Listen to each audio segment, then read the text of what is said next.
Alrighty, so today we are going to finish the review of match week number 31, and it's pretty much the same setup in terms of part two of the review of last week. We look at the last four game on Saturday on this board, and then on the next board, we look at the triple header Sunday game that happened yesterday, and two of those three games that I was able to watch. The one game I didn't watch in the triple header, boy, I'm so glad I didn't watch that game because as we'll talk about that game, that might go down as probably the most boring and bland game we've seen so far this season.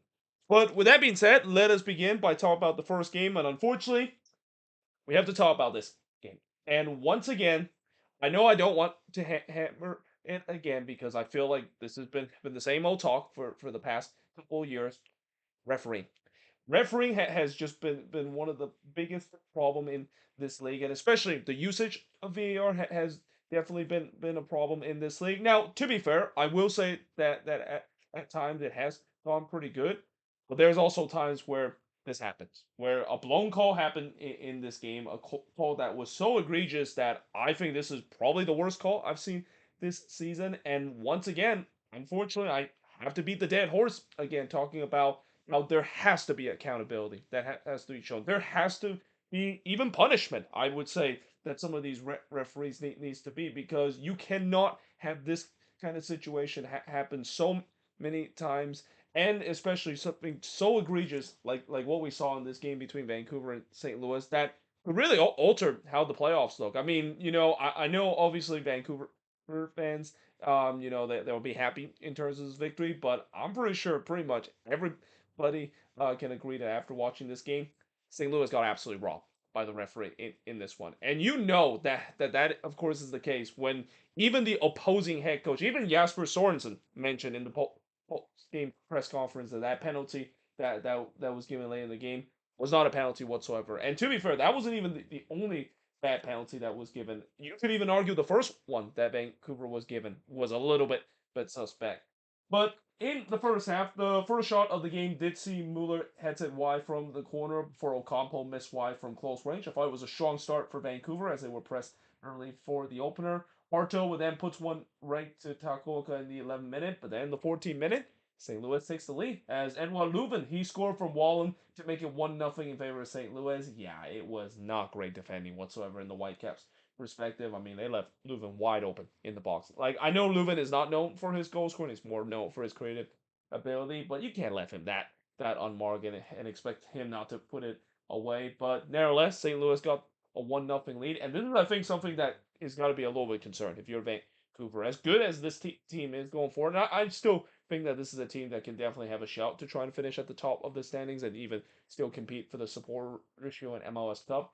But the defense is going to be their biggest downfall. They really has not looked the same on the defensive front ever since Veselinovic was out for the season. And obviously, we know that they, of course, added in that department, and we'll see whether or not if that solidified the defense. I think that might be the biggest question in terms of whether or not if the Vancouver Whitecaps are going to have successful once they go into the playoffs, because if their defense is going to be shoddy like what we seen in these last couple of months ever since Veselinovic down with injury.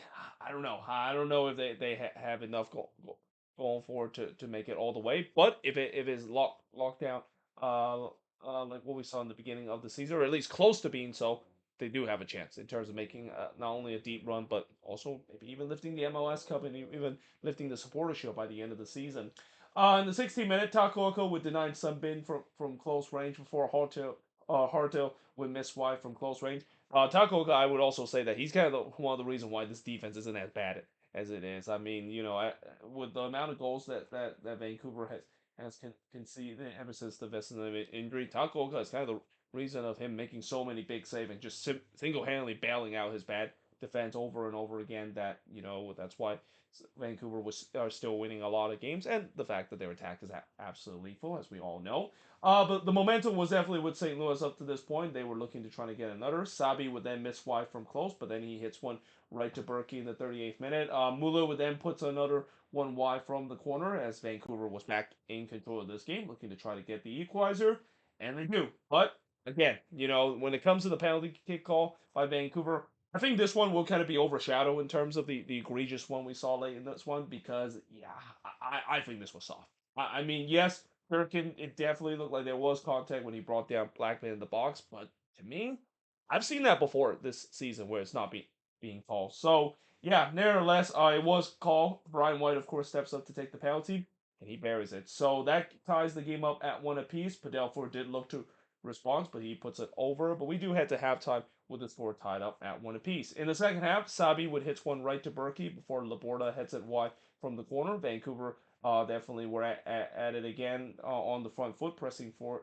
the lead. Whitewood puts it over from close range before Berkey denied Sabi from close range. Ocampo would then puts it over from close, and then Berkey denied Sabi from long range again in the 71st minute. So again, it's unrelentless pressure for Vancouver. And don't get me wrong, I do think that if it wasn't for the controversial penalty, and eventually the Whitecaps did get that winning third goal, I think the Whitecaps deserved to win this one. I thought they were better in this one compared to St. Louis, and they definitely put a lot of pressure on the St. Louis side in the second half. But instead, in the 73rd minute, completely against the run of plays, Joe Klaus would score from some bin to make it 2-1 in favor of St. Louis. Yeah, just completely against the run of play. It was just a simple long ball as well. And whenever you have this kind of situation where a team kind of dominate the second half, but just getting punched in the mouth, sometimes they don't recover. But this is the Vancouver Whitecaps. They have faced adversity so many times this season. This feels like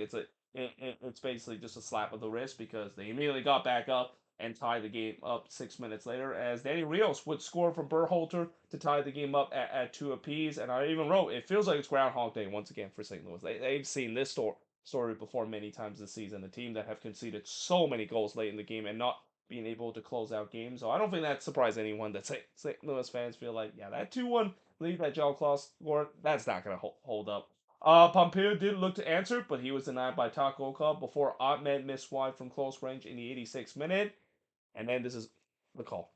So yeah, apparently they say that Joner did trip Laporta in the box. They even go to VAR to check to see whether if that was the case. Originally, it wasn't call a penalty as well, which I think originally that was the right call. I mean, it was pretty clear that Laporta tripped himself in the box there. There was no contact whatsoever. And I've read a bunch of Reddit posts and even discussion among the MLS peer about this, and most of the people have the same reach the same conclusion. There's really no contact whatsoever that they can see, and in anything, it's Laborda the one that kind of initiate his own contact by tripping in the box. So the fact that they go to VAR and the fact that they checked it and they feel like that is clear and obvious to overturn the call, absolutely ridiculous. I mean, absolutely ridiculous. This is why we've been so frustrated with Pro over the year. This is why I've been keep beating the dead horse about my frustration in terms of refereeing call in this league, and this is also why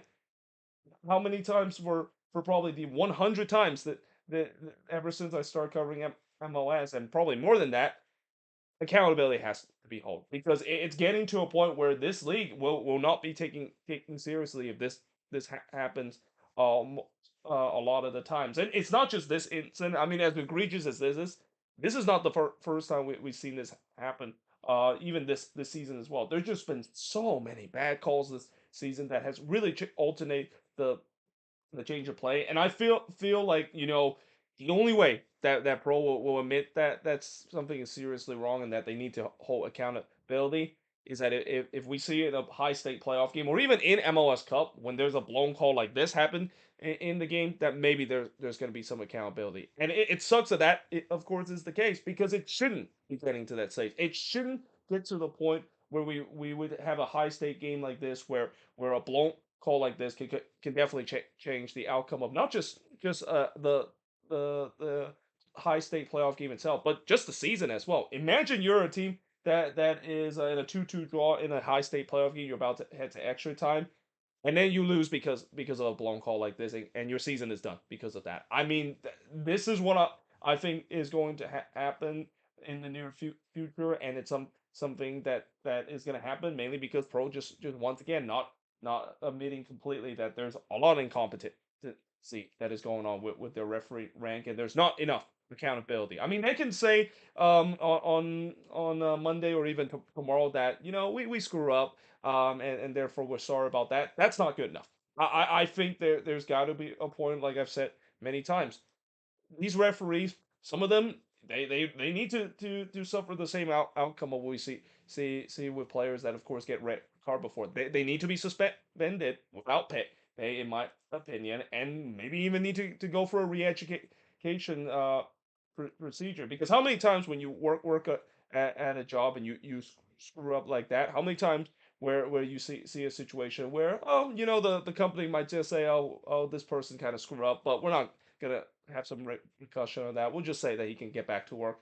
It just does not work like that. So again, I'm really hoping that eventually they will do that. But I said that so many times over the years, and nothing happened. And that's just kind of once again why I'm continuing to rant about this situation. I mean, I hate the fact that I have to mention this again for so many times, and I hate to be that kind of the person that it's almost like the meme of yelling at old cloud kind of thing.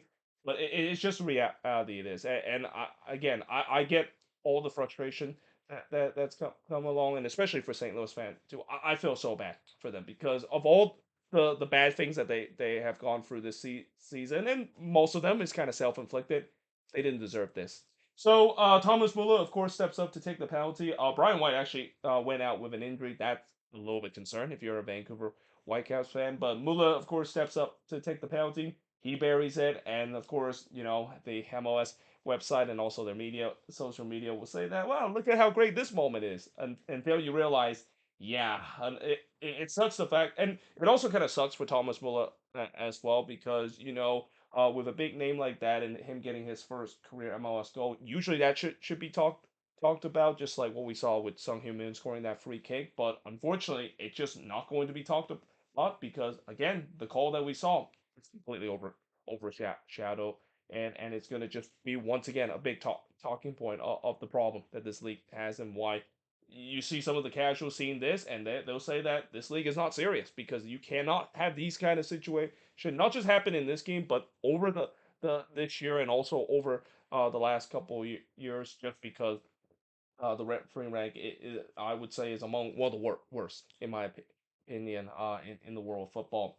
But nevertheless, in terms of the shots in this one, 22 shots compared to 11 that St. Louis had, 4 shots on goal for the 8 that Vancouver has, 10 shots off target for the 4 that St. Louis had, 3 shots that was blocked for the 4 that Vancouver has, and possession-wise, 60% possession compared to 40% possession. And if we try to ignore the egregious bad call that was made in this one, I think Vancouver deserved this win. They were the better team in this one against St. Louis. But like I said, it's unfortunate we cannot really do that because that will be exactly what Pro want to do. Just kind of ignore the mistake that they make when it's just it was so egregious to a point where again accountability needs to be made in this league.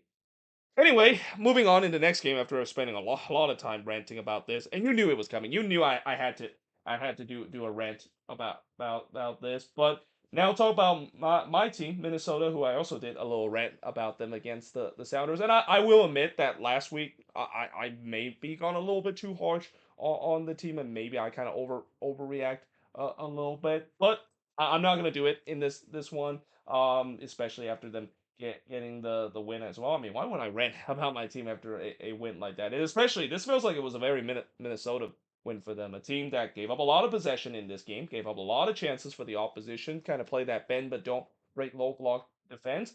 But it's successful because they're able to capitalize on set pieces because they're the set piece king of MLS and maybe in the world in general. And the fact that they also capitalize on just self-inflicted mistake that RSL made in this one. Speaking of set pieces, that's where they got their first goal. As Brian Vera, of course, got the own goal here, but this all came because of a dangerous set piece goal from or a set piece delivery from Joaquin Pereira. Joaquin Pereira is one of the most dangerous set piece deliver in this league, and probably one of the most underrated as well. You wonder why he's getting a huge offer in Europe and especially in Turkey as a result. This is kind of the reason why that is the case. So yeah, that gave Minnesota a 1-0 lead. Rosales would then cross it wide from close range. It was a lively start to this game. The Loons were pushing to try to get another, though in the 13th minute, Olatunji would head it right to Dane Sinclair before he denied Cruz from long range as RSL started to come into this game. Also, that moment that Dane Sinclair makes the save, he kind of redeemed himself because that kind of came off of a bad turnover on his end where he just kind of played the ball right into an RSL player, and he got away with this one. But in the 15th minute, RSL does ties the game up as Olatunji would score his first career MLS goal from Junka and Vera to tie the game up at one apiece. I mean, kind of sense that was coming. RSL was definitely started to mount the pressure, and at the same time not great defending from Minnesota. So as much as I know when you look at the amount of goals that conceded this season, Minnesota hasn't really conceded a lot of goals. They're one of the best defensive team in the league. But there's also times where I'm just very frustrated the fact that there's always these kind of games where they have like this one lapse of moment and they're punished. And this, of course, is the lapse of moment as well, where the defense just completely switched off there inexplicably, and just like that, they were punished, and the game was tied up at one apiece.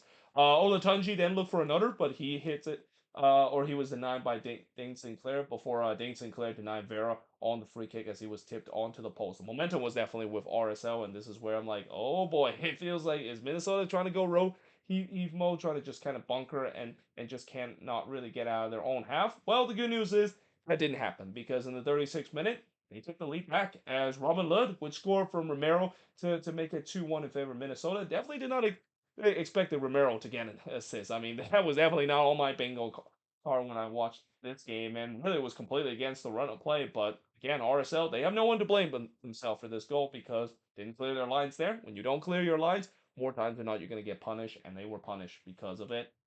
Cruz did look to respond, but he missed one in the second minute stoppage time. But we do head to halftime with Minnesota taking it to one advantage. In the second half, they waste no time to make it 3-1 as Joaquin Pereira would score from Lud to make it 3-1 in favor of Minnesota. So great night for Robin Lud and Joaquin Pereira. With Pereira obviously is not going to get the assist for the Vera own goal, but his delivery is kind of the reason why it caused the own goal, and then him scoring a goal here, Lud getting an assist and also a goal as well along the way. And yeah, just like that, it was 3-1 in favor of Minnesota, but that was all because of RSL. Once again, architect of their own downfall. Just came off a WTF turnover in their own box and once again was punished. I mean, when you face against Minnesota, when you turn the ball over so carelessly, more times than not you're gonna get punished, especially when you're facing against Minnesota. Minnesota has fried on those bad giveaway and punishing teams of turning the ball over in a bad spot with their press.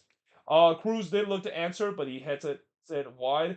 Not much chances really was created in the second half, and again, that usually kind of favors the road team, especially when they're leading. And again, this is also important to note that RSL didn't have some of their main attacking threat like Luna, Agata, and also Gozo. Some of them, of course, are players are injured, but some of them, of course, are suspended for this game. And you just kind of had a sense they needed those guys because there was nothing going for them going for the attack. They just couldn't break down this Loon's deep block. Lud would then puts it high from long range before Yoboa hits it right to Cabral. By the way, Olivishai did come in this ones. This could be the last time we might see Tani play in front of a Loon jersey, and that's definitely bittersweet and sad to see, but understandable consider price that they of course got, and also good on Tani as well. I think this is the first big name player that Minnesota is able to sell off for a huge amount of money, and that's gonna get some good reputation as well. When you're a team that is able to sell off a player for a big amount of money, and especially now potentially two player as well, because Joaquin Pereira is still linked with the move to Turkey. There could be a case where Minnesota could start to get in the discussion of a team that know how to produce young talent and eventually sell them off for a huge amount of money, and that could only do well in terms of club reputation and attracting young talented player to play for the Loons, and eventually knowing that if they play well, they're gonna get the big move to Europe. Olatunji would then goes on his bike there, but just completely mishits this one and goes right to Dane Sinclair before Vera missed wide from long range. Ruiz would also puts one high from long range. These low percentage shots is not going to help RSL cases, and exactly what Minnesota want and don't mind. I mean, anytime when you limit these low percentage shots, especially with them blocking a lot of them as well. I mean, it was pretty comfortable for Minnesota. That's kind of the only thing that kind of didn't make this a very Minnesota game. Usually, this is kind of the time where I'm just drenching in sweat and just getting very nervous. It was not the case in this one. I mean, it was pretty comfortable, even if the team was kind of sitting in a low block like this. So again, just to show you that for once, this team did not try to give me heart attack late in this one, and I want to see that happen more. I definitely does not enjoy in terms of when this team try to go rogue heave mode and trying to hold on for dear life. Katranis would then head to wide from close, but yeah, in the end, easy win for Minnesota. Something that believe it or not, I've actually said that a little bit more than have before because again, this has been an incredible season. They're on point in terms of having the best regular season in franchise history, and they can definitely do it with with even some games to spare. And by the way, they're also very close in terms of clinching the playoffs. I think next week, if they can get themselves a win, or if they can get themselves a draw, and depending on what happened with the other team that is kind of like dwindling around the red line, they can clinch a playoff spot next week, and that might be the earliest if I remember that they clinched the playoffs. In fact, that would be one of the few times that they were able to clinch the playoff spot before we even head into decision day. Usually, it's kind of like near decision day when they clinch the playoffs. But now it seems like they could clinch it really early, and they're still in the fight for the supporter shield as well. They're only 4 points out of it, and that definitely is something that is exciting, but also kind of sad to see the fact that man, again, looking at some of the points that they dropped, they could have been even closer than that. I know. I'm sorry. I don't want to bring negative with this team after an incredible season like that, but yeah, you know me when it comes to when I root for the Loons as well. But anyway, the shots in this one 26 shots compared to 10 that Minnesota has, 3 shots on goal for the 6 that RSL had, 7 shots off target for the 2 that Minnesota has, 4 shots that was blocked for the 12 that RSL had, and possession wise, 65% possession compared to the 35% possession that Minnesota has in this game. And well, for RSL, you kind of had a sense that they were going to lose this one, especially with all their big hitters missing in this one. It doesn't help the cases in terms of the fact that they've now lost 3 in a row, and they're going the wrong direction when it comes to the playoff race. Then the next game that they have, which I think they play Sporting KC, that's an absolute must win for them if they want to keep in right the ship and not for toward a situation where if this losing streak continue, they would fall themselves out of the playoff race relatively quickly. Now, moving on in terms of the next match to a team that actually have now officially clinched their playoff position, and this is the first team to do so, and that of course is San Diego. Now, obviously, this was definitely not one of the better games that San Diego have played, and this has also started to become a bit of a problem for the San Diego's team. The goals have definitely dried up for this team. This team, when you look at not just this game, but really the last couple of games, or even going back to when they inadvertently decided to not purchase Milan Ilaski on a permanent deal, this team have really struggled scoring in front of goals. And another issue I think San Diego has, and this is kind of maybe a little bit of an alarming issue, especially when they head to the playoffs, they have drop game points at home as well, and that's something that is very concerning because if they are going to finish first this season, and as great as this season is going to be, San Diego maybe could suffer the same problem that St. Louis suffer in their expansion season, where as great as St. Louis expansion season was, they kind of faded away down the stretch, kind of become a little mediocre, and then they got hit in the mouth in the first round of the playoffs. And I'm not saying that it could happen to San Diego again, but they need to sort out their goal scoring issue that they've been having, and especially dropping points at home as well. That's something that shouldn't be happen on a regular basis, especially for a team that is at the top of the Western Conference. Now, in the first half, the first shot of the game did see Dreyer hits it right to Pandemis before DaCosta puts it wide after a bad giveaway from San Diego. And that's also one thing, they definitely need to try to blow off the shoulder of Andres Dreyer. Andres Dreyer is single-handedly carrying this attack when you look at the last couple of games that they play, and this is where the concerns are definitely valid, that with them not really having a lot of threat. It's got to get to a point where if you can stop Anders Schreier, you can probably stop the San Diego team because they don't have a lot of threat going for the attack. Though that's easier said to be done because Anders Schreier is definitely going to be right up there in conversation for MVP this season as well. But in the 8th minute, the Costa would puts it wide after a bad giveaway from San Diego, and besides the 2 shots, not much really happened as that was the only 2 shots that we saw in the first 20 minutes. In the 20th minute, we saw Lozano try to chip Pantemis off his lines, but goes over before Cabaggio would hit it right to Dos Santos in the 24th minute. Dwyer looked like he got himself another goal for San Diego. The problem was the flag did came up for offside, so that didn't count. And this was almost reminiscent of the goal that he scored against the Quakes last week, the winning goal as well, just coming off of a quick transitional moment there from San Diego. But unfortunately, this time he wasn't able to stay onside. But there was no doubt San Diego was in control of this one. They were looking to try to get the opener. Lozano would then drag it wide from long range, but we do head to halftime scoreless between both of these teams. In the second half, Kelsey would miss wide from close before Ayala had a shot that was deflected and goes behind for the corner. Dos Santos then denied Cabaggio in the back post, and I thought the Timbers were the better side in the second half. Whatever Phil Neville said at halftime, it worked because in the first half it was a half where San Diego pretty much dominate. Portland barely had a lot of chances, but now they're starting to put some sustained pressure. Dos Santos then denied Lassiter on the free kick in the 71st minute before on the other end, Dwyer would just miss wide from close range. Mora then missed an absolute sitter on the doorstep of goal. That just kind of sums up the season for Felipe Mora. He's been just snake bit in front of goal this season in a Timbers shirt. But I also thought that this game was up for grabs. I mean, it was on a ninth inch. Who can get that opening goal? Well, Pellegrino tried to do so, but yeah, of course he's not going to score. I mean, as a Quakes fan, I know my frustration of Amal Pellegrino. To be fair, this was actually pretty close from the curler, but yeah, knowing Pellegrino, no luck this season, yeah, it's no surprise he didn't put that away.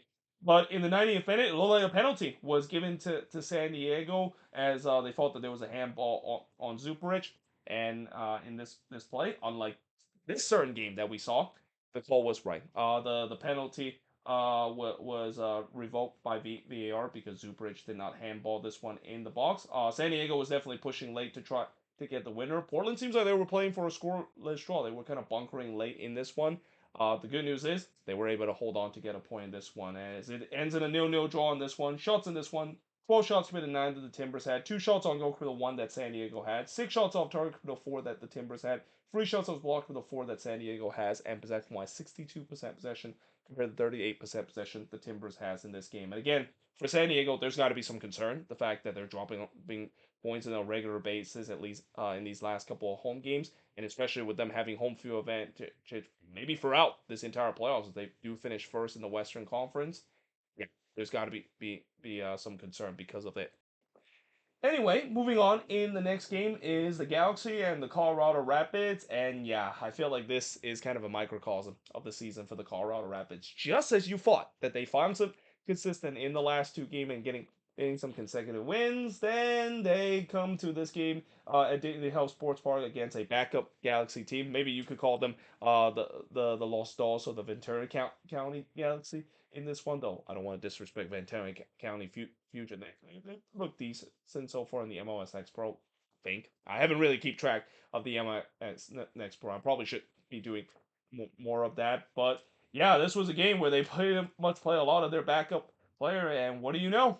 They get probably one of the best resort this season in the regular season, and it just kind of shows you that hey, at least they kind of still do care about the league play, even though we all know that their season is going to all come down to what we will see on Wednesday when they play the Sounders in the semifinal of the Leeds Cup. And in the first half, just 7 minutes in, they scored the first goal. It was the first shot of the game as well, as Harbor Miller would score his first career MLS goal from Yamane and Lepli to give the Galaxy a 1-0 lead. Kudibietro did look to respond, but he hits it right to Mark Zinkowski. By the way, JT getting the first start for the Galaxy ever since he was traded from the Quakes. But not much chances really happened, at least in the first 25 minutes. The shots were only one apiece. Those two shots I mentioned was really the only chance we had in the first 25 minutes. Larraz would then puts it wide from long range before in the 28-minute Barry would just miss wide from the corner. Lepli would then puts it just wide from close in the 45th minute. But we do head to halftime with the Galaxy having a 1-0 lead against the Rapids. Now in the second half, Cirillo would put it wide from long range before Stefan would deny Lepli in the front post. Positive start, I thought, for this backup Galaxy side. Again, the kids were definitely doing well in this one, and this won't be the only time I'll talk about how a team decided to play their kids and pretty much playing their MLS Next Pro side against an MLS opposition, and it worked out very well for them. Harris would then bend one just wide from long range before Navarro heads it wide from close in the 53rd minute. But then the 55th minute, Elijah Winder would score his first career MLS goal. So this was definitely the game, a first career MLS goal at least for the Galaxy. Harbor Miller, of course, scoring the first in the 7th. And now Elijah Winder does it in the 55th minute, and both time was assisted by Mickey Yamane as well, as he assists this one as well to give the Galaxy a 2-0 lead. And despite already being 2-0 up, the Galaxy, they were still bringing the cavalry. Paint Sopek, and Royce was summoned in this one. I guess the reason why they decided to bring the Cavalry is because these kids that they were playing, they might be tired out by now, and you also want to maybe bring some of your starter to just get some minutes to keep themselves fresh heading in to that big semifinal Leagues Cup that is pretty much like almost a cup final for the Galaxy against the Sounders on Wednesday. Royce would then puts it wide from close before Painso puts it right to Stefan in the 74th minute. The Galaxy were looking to try to get themselves a third. The Rapids, they look like they had no intention of playing in this game anymore. And in the 75th minute, they do get their third goal as Gabriel Peck would score from Royce to make it 3-0 in favor of the Galaxy. That was a vintage Galaxy transition. That was something we saw a lot last season in the defending that the defending champion has done in the winning MLS Cup winning season as well. Ramos would then look for a fourth, but he missed wide in the 78th minute before Sam Bassett would put it just wide from close range. Winder looked to try to get his second of the game, but he hits the side netting there. But yeah, in the end, the LA Galaxy, a team that pretty much put a lot of Ventura County future player, they beat the Colorado Rapids 3-0. The shots in this one, 17 shots for the 12 that the Rapids had, 1 shot on goal for the 5 that the Galaxy had, 7 shots off target for the 3 that the Rapids had, 7 shots was blocked for the Galaxy has, and possession-wise, 51% possession compared to 49% possession the Rapids has. And if you can't believe it, that's only the 4th win of the season that the Galaxy has had. And as I said, the Galaxy, I would say that they definitely have played a little bit better in the league ever since they get their first win. I mean, if you just ignore the last couple of league game when they haven't been playing relatively well, but that's mainly due to the fact that they're putting all their eggs in the basket in the Leagues Cup as well. But for the Colorado Rapids, I mean, again, this is the problem with this team, and this is why I've said before, as much as they are on a bit of a hot streak, yeah, don't be surprised that's going to come to an end relatively quick. The inconsistency is the biggest issue for Chris Arm side in this one. Oh, by the way, Paxton Harrison did make a debut. I also forgot to mention he also hit the post late in this one as well. And him almost had a chance to score on his debut as well. But other than that, yeah, not much positive you got to say by Rapids. Again, this is the problem for this team. They don't have a lot of consistency that they've shown. And while that might be enough to make it to the playoffs because the West is very weak this season, I don't know if it's going to be enough to go deep, and they might be staring down once again another first round exit, just like what we saw last season as well. But with that being said, I'm just now going to switch the board, just basically manually because why not? We don't need to really switch the board without stopping the video. That is. But yeah, now moving on into the Sunday game that we're gonna talk about, and let's just get this game out of the way because I know, yeah, this is gonna go down as probably the most boring game that we've seen this season. I mean, there has been some boring 0-0 draws, and it's right up there, but this might be it, and I'm not surprised that is the case. I think maybe some people have saw that coming, especially when you face against a Atlanta team, probably the most disappointing team this season, against a Toronto team that while they have definitely been playing better under Robin Fraser in the last couple of months, this is a team that they're kind of a scrappy kind of team. They're going to be a team that might not play the prettiest brand of soccer. In fact, kind of play some ugly brand of soccer, but it's still effective in terms of frustrating their opponent and not getting a win. And they kind of did it again in this one. In fact, I would say they were the better team in this one, and I would say maybe Robin Fraser might be a little bit disappointed that they didn't get a win in this one because they definitely had more of the chances compared to whatever Atlanta did in this one. Now in the first half, the first shot of the game did see Lobson Benitez had a shot deflected away for a corner. Atlanta definitely was on the front foot early, but not much chances really happened. The shots were only 2-0 up to this point. Moronchuk with flash one wide from long range before Dominguez hits it right to Heber as that was Toronto's first chance and the first shot as well. Toronto definitely started to wake up to this point. This is also kind of a common theme we've seen with TFC lately, where they tend to start off slow, but once they get into the game, and if you don't have the lead or even have a 1 goal lead, you better be concerned.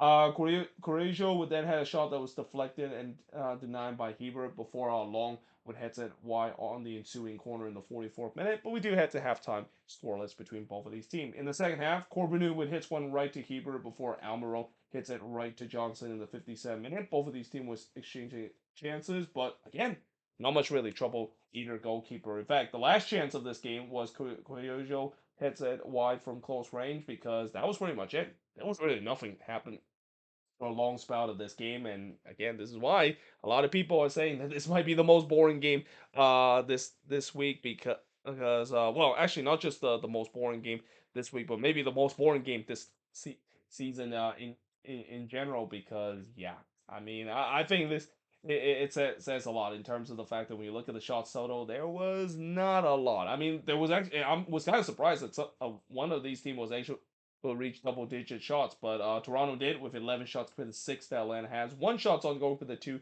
that Toronto has, two shots off target for the one that Atlanta has, three shots on block for the seven that Toronto has, and possession-wise, 53% possession compared to 47% possession that TFC has in this game.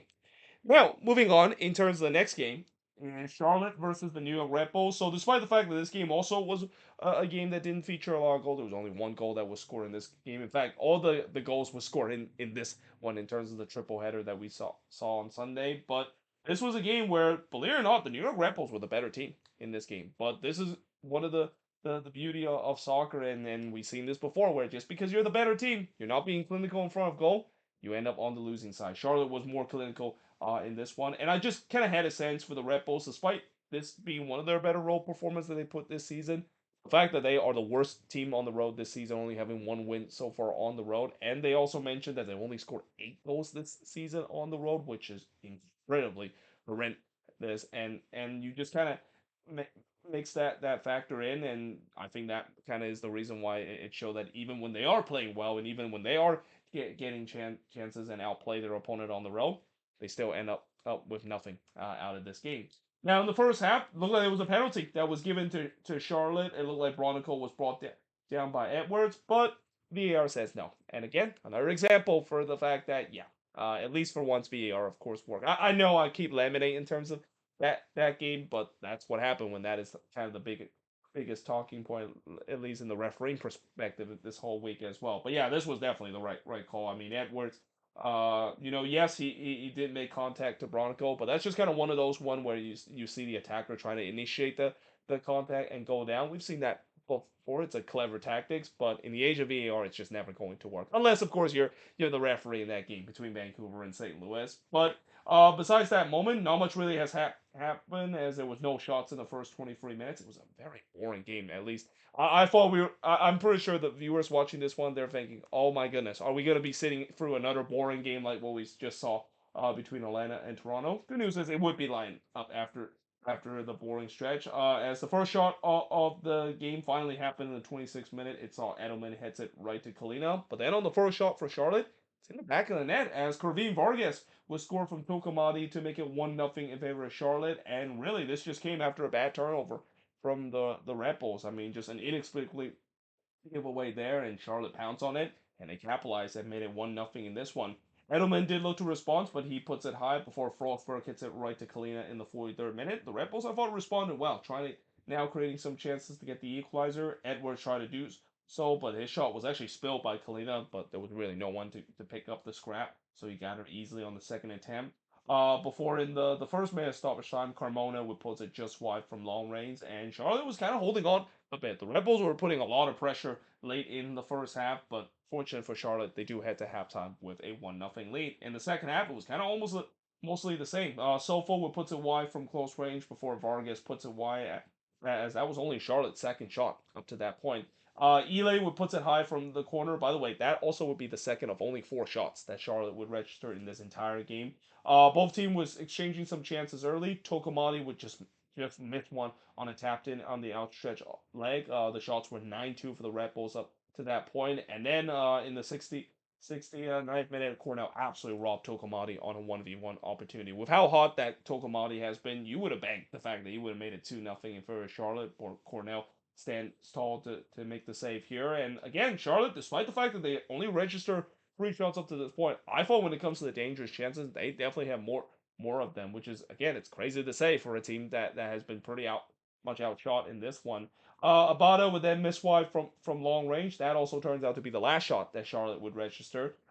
Because after that, the post would deny Edwards of an Olympic goal there. Almost an amazing moment there for the Red Bulls. But there was no doubt they were pressing to try to get the equalizer. Though as the game goes on, it seems like they're starting having problem in terms of breaking down this low block of the Charlotte defense. The Charlotte defense has done a really good job in terms of closing out games lately. Imagine I said that a couple of months ago when that was a big issue with this team. Kalina would then deny Edwards from close before in the fourth minute stop time. This was the moment. I mean, Frostberg had a big chance on the header. He had a free header there and didn't put it on target. So yeah, in the end, Charlotte. That's now 7 win in a row. This is the fifth MLS team in league history to get 7 wins in a row. They're also 2 away in terms of breaking the record that the Seattle Sounders set with winning 9 games in a row. It's hard to believe how Charlotte, with how bad they were in the middle of the season, that all of a sudden they racked up 7 wins in a row. Like, again, this is why I've said that I'm making comparison to Minnesota last season, because Charlotte is really having a similar season to Minnesota, where they start off hot, just pretty much fall off the map in the middle of the season, but as the season goes along, they start to get hot, and this Charlotte team is definitely a team that not only is hot right now, but is a team that you do not want to face right now in the league. The shots in this one: 4 shots committed to 14 that the Red Bulls had, 4 shots on goal for the 2 that Charlotte has, 2 shots off target for the 8 that the Red Bulls had, 2 shots as blocked for the none that Charlotte has, and possession-wise, 58% possession compared to 42% possession that Charlotte has this game.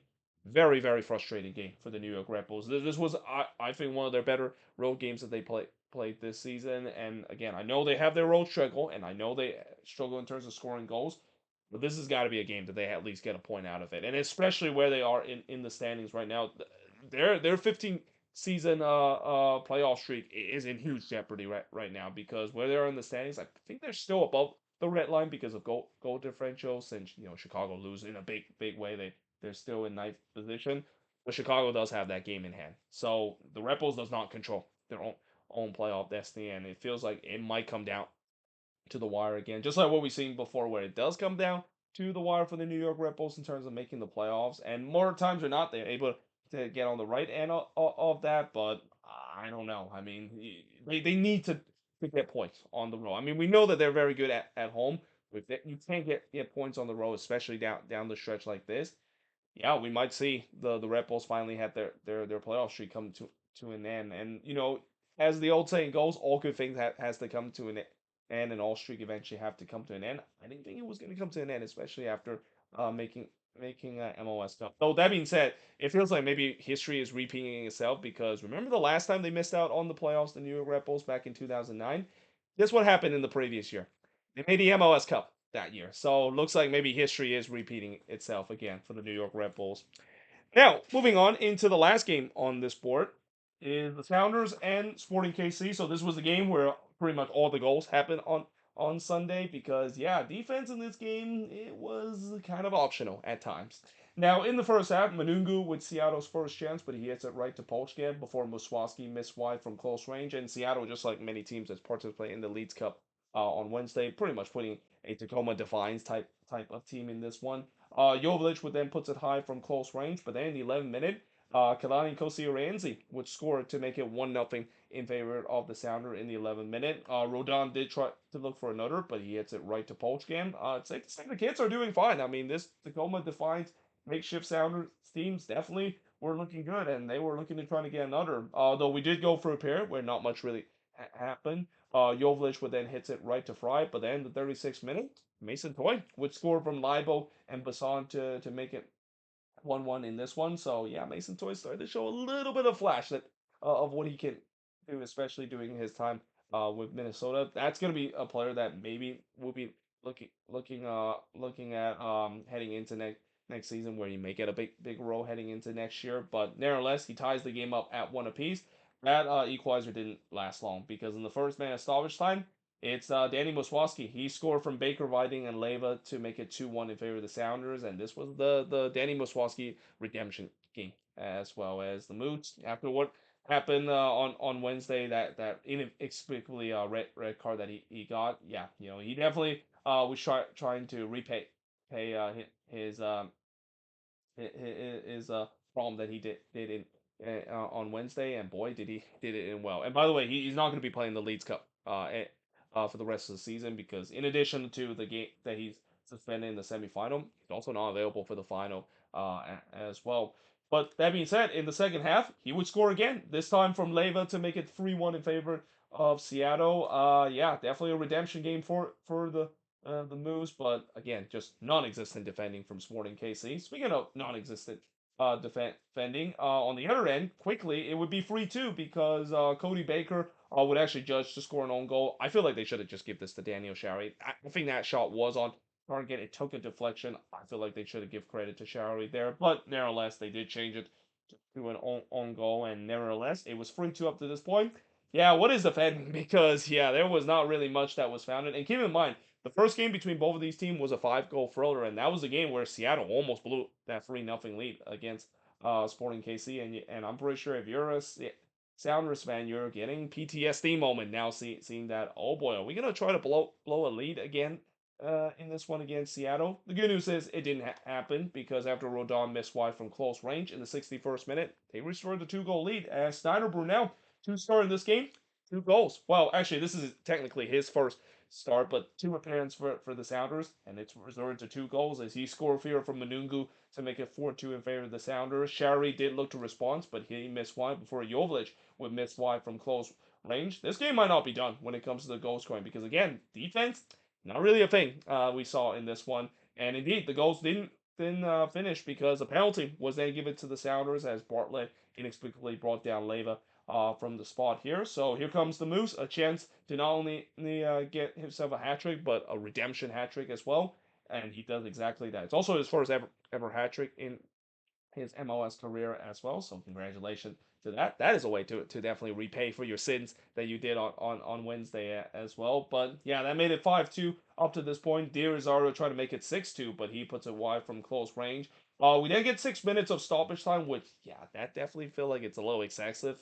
Especially when the score is 5-2. But that does give a couple of chances to make the score even more crazier. Start with Muniz heads it right to Fry in the 4th minute stop shot. By the way, Stephen Fry back in goal in this one for the very first time. Great to see that he's back in goal because after that scary injury that he suffered a couple of months ago, it's good to see that he has made himself a good recovery to be back in net. Di Rosario would then puts it wide from close range, though.